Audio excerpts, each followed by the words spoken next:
Or should I say, welcome back to another irregular upload. I'm in the mountains, I'm in France, I'm right on the border with Switzerland. Pretty high up here, there's a bit of snow, a lot of it's melted already. There's me and Amber, of course. It's only around 1500 meters altitude. But yeah, today's mission is just to go on a little wander, me and Amber, and see what we can find. Just getting out there and exploring, it's always good fun.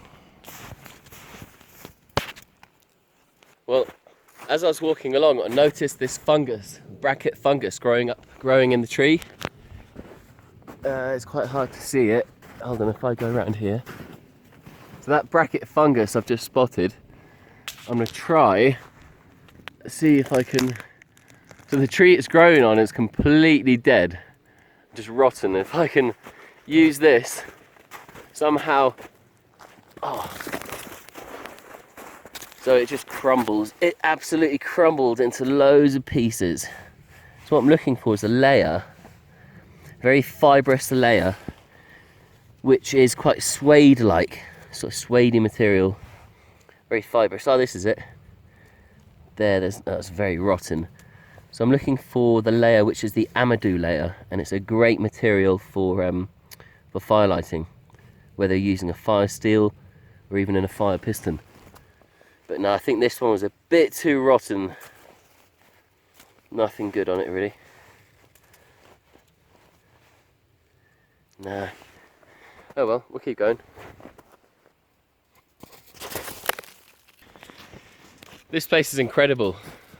We're in the we're actually in the Jura mountains on the border between France and Switzerland, and they're very low-lying mountains. We're probably, it's not even that much of a mountain. We're at 1,450 meters right now.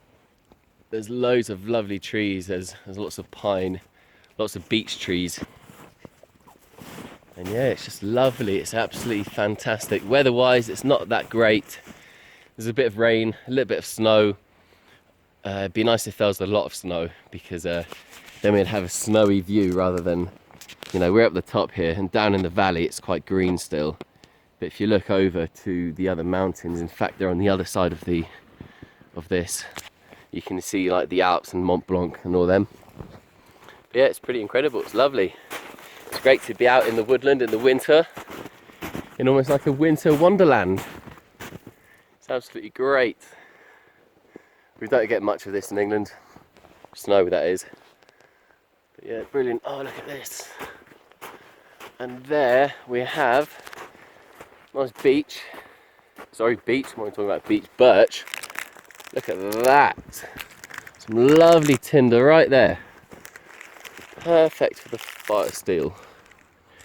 Oh yeah, I'll put that in my bag for later. Whether I use it or not, I don't know. But it's always nice to find a bit of silver birch and peel a bit of bark off. And this tree's dead, so I'm not really damaging it. Looks like Amber's lost her ball. Where is it? Oh, you found it. Oh, where? Like, where is it? Oh yeah, good girl. Well, I'll just show you the contents of the bag that I'm carrying. So that's the bag there. And I've got a little skillet in there. Whether I use it or not, it's always nice to have everything I need in one bag. I can just grab and then go on a walk or a hike or a little 2-day adventure. Whatever it is I need it for. So this is my little fire bag. It's got everything from a bit of sandpaper to a bit of fat wood in there. And then I've got a knife sharpener there, got some paracord, got my own personalised bushcraft tools titanium spork, Got a little whistle. In here I've got lots of bags of tinder, I've got some charred cloth, I've got some amadou, I've got some cramp ball, I've even got some chaga in there. So that's all for fire lighting. Here there's a bit more fat wood. This is all stuff that I found recently over in England. Remember, I'm in France at the moment. So this is a lovely bit of fat wood there. A little Mora knife, great those are. I think that's the Mora Eldris, and it's with the Firesteel. This is my spoon carving knife. So it's one of those bent crook knives. Then at the back here we've got my all-time favourite fire lighting device, of course. It's the Fire Piston, which is a device that allows you to create fire by compressing air. And if you don't know how, or if you haven't seen one of these being used, then scroll through some of my videos and have a look at the some of the videos titled Fire Piston. Basically, it's a 2,500-year-old fire lighter. It creates fire by compressing air. Then I've got my all-time favourite. I've used this quite a few times, but I think I can get one or two more. I could probably get one there, and if I flip it over, and if I'm really careful, I could probably get a couple on the back as well. So this is great. This wood here, this is lime. Real nice one to use, and I find if I've always got a nice piece of lime with me, I can then pretty much always source a spindle to use. But if I don't have the lime, I just go and find what it is that I need anyway when it comes to fire lighting. And then I've got my knife here. This is a really good knife. This is what I use for lots of deer butchery and so on. So really good for skinning and so on. It's got a Firesteel in there. And then I've got my own axe. This is a Gransfors Brooks axe. So not really sure which one it is. I've got a few models, but this is a great one for your pack. And I've just personalised it a bit by burning into it with a fire pen, or those like electric pens you plug in and then you burn onto it, whatever they do. And then all-time favourite again, silky, and you can see this has had a lot of use. I've got quite a few of these. I really do love silky saws. They produce some really good saws. And remember, these are all on the pull, so these really cut when you pull towards you. That's the basics that go into my bag, and then there's always room for more, whether it's a tarp or some food or whatever. We don't only have emergency things here. We've got, you know, we can carve spoons and bowls and cookers, and we can do stuff with the saw and the axe. This is my go-to bag, my go-to kit. Yeah, this is the basics of what I normally take. Well, we just mentioned the fire piston, and I felt a bit bad that I didn't do a demo. So here I am, I'm back, I'm going to do a fire piston demo. So remember, they're called fire pistons. What do? They create fire by compressing air. How does that work? You're thinking, well, the rubber washer, when I squeeze that in or slam it in rapidly, the rubber washer will trap the air at the bottom of the barrel. So this is a piece of metal hollowed out to about there. So the rapid compression compresses the air heats up. Remember, when air is rapidly compressed, it heats up. Similar to if you have a bicycle pump, you put your finger over the end and you pump it a few times, you realise it gets really hot. Well, if you can put a tinder, being a fine, dry, fibrous material, or something like, you know, a natural material, so you could use anything from charred cloth, or I'm about to demonstrate here using a piece of chaga. So chaga is a fungus. It grows, or it's more like a parasite. It grows on silver birch, and you find it in climates where I live in the south of England, it's pretty hard to come by. So I'm just going to use a bit of this anyway. So this is the chaga. I'm going to break a little piece of this chaga off, just a tiny piece. I'm now going to stick the chaga into the end of the fire piston like that. And now, it might take a few attempts. I'm going to slam it down a few times. In fact, I might just do it on my leg. Oh, and straight away we have a glowing,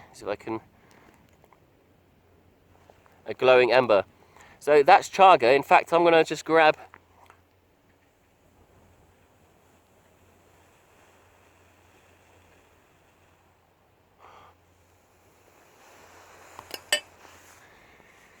here we are. This is a piece of chaga smouldering away. To use this properly, what I'd do is I'd have a nice tinder nest or a tinder bundle pre-made, and then I'd have lots of this crumbled in, and then I would just drop my ember into the crumbled tinder nests of dry fibrous material, like grass and so on, and then lots of bits of chaga. You can just see how well that's taken. You can just see that smouldering away. See that there? So it's just a piece of chaga, and all I've done is use my fire piston to create this. And one more thing with these fire pistons. So in fact, what I'm going to do is I'm just going to put this out because I don't want to waste. I'm not going to throw this whole piece away. So using my knife, I'm just going to carefully, there we are, try and get rid of. If you do this, make sure it's properly out, because if not, it'll end up smouldering. So I've just cut the piece of smouldering chaga off. Whoop, almost burnt my bag. Then yeah, that there I can use for another day or many more fires. So going back to this fire piston device. Yep, I did say they're 2,500 years old. Back then made out of bamboo, originally originated from Southeast Asia. Well, they compress air to create fire. And you might be wondering, how would they make this rubber washer as well? So this is like a rubber gasket or an O-ring or a washer.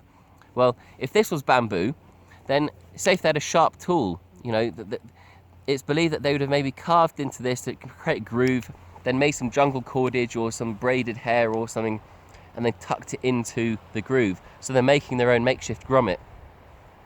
So that's how they do that. But these things, these kits, right, they've also got what we call Plan B. If you unscrew this, there's what we call Plan B. It's a built-in Firesteel. We all know how to use a Firesteel. You use the back of your knife. And you can see it just produces a nice shower of sparks that if you were to land these sparks onto some dried fibers, even some cotton wool from your survival kit, then yeah, you could easily just get these going. So that's the Plan B that comes with these fire pistons. And yeah, they basically, if anyone's interested, have a look in the link in my bio. They're about $25 or £20. And yeah, there's 4 different colours. Check the link. But yeah, just want to show you guys the fire piston. Right, time to pack up my things and continue the journey. I don't know, just continue the adventure. I just love going for these little mini hikes or mini expeditions. It's not all about going out overnight. It's not about taking everything you need and cooking up a big joint of meat, which I love doing anyway. But it's about just getting out there and just having that, you know, getting that sense of adventure and exploring, and you know, leaving the track a few times. Yeah, be very careful with doing that, but leave the track, try and find somewhere there's no footprints, and just enjoy it. And look, it's got Amber. Hey, you're loving it, aren't you, Amber? Yeah. Right, time to pack my things up and then head on. Amber, where's your ball? Huh? Ball? Where's that ball? As I was walking along, I noticed something that I've seen many of times before, and I've used many of times before when I've been cooking, is, if I can pick it up without picking up lots of grass, is this. This is wild thyme. There you are, so give it a crush and... Ah, yep, that's definitely wild thyme, and there's loads of it. All of that stuff there, all of these little leaves. Lots of wild thyme on the mountains over here. Lovely. So just walking along this path, found some more tinder. That there could be put in my pocket, and over the next hour or so that would probably dry out, and it'd be perfect for, well, I don't know if it'd be perfect for fire lighting, but it will definitely contribute to our tinder bundle. Yeah, lovely.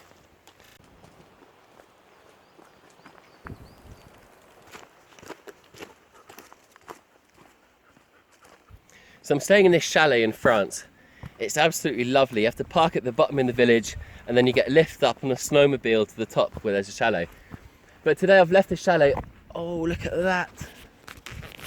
The chances. All right, look. This is, that there, lovely bit of pine resin, which has been oozing out of this tree. You can see it goes all the way down there.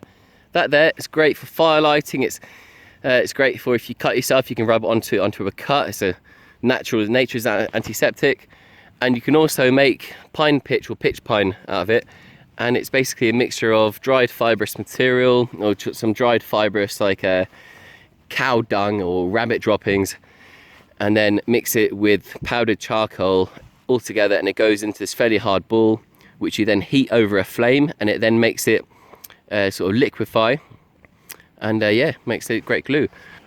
I won't touch it too much because it's really sticky. Anyway, see, I'm staying in this chalet. It's absolutely beautiful. You have to take a snowmobile up to the top, and it's all off grid. There's solar panels and lots of wood to burn. But yeah, today's little adventure was to just go somewhere different. I've come down the mountain, down the valley, I've crossed it, and I've now come to a mountain opposite. Well, as I'm heading back down the mountain, I've had to cross this ski area, ski resort, and we're quite low. There isn't much snow at all, but the lifts are still going. I'm not really sure why. Right, I'm going to sign off now as I cross this ski piste. Just want to say thanks for watching. It's only a very short video. It was just to take you guys with me and show you a few things that I come across up on the mountain. And yeah, stay tuned for another upload. Cheers. Well, I just want to say, if you haven't already, please hit that subscribe button, and I'll be back soon, one day, maybe next week, maybe in a year, with another irregular upload.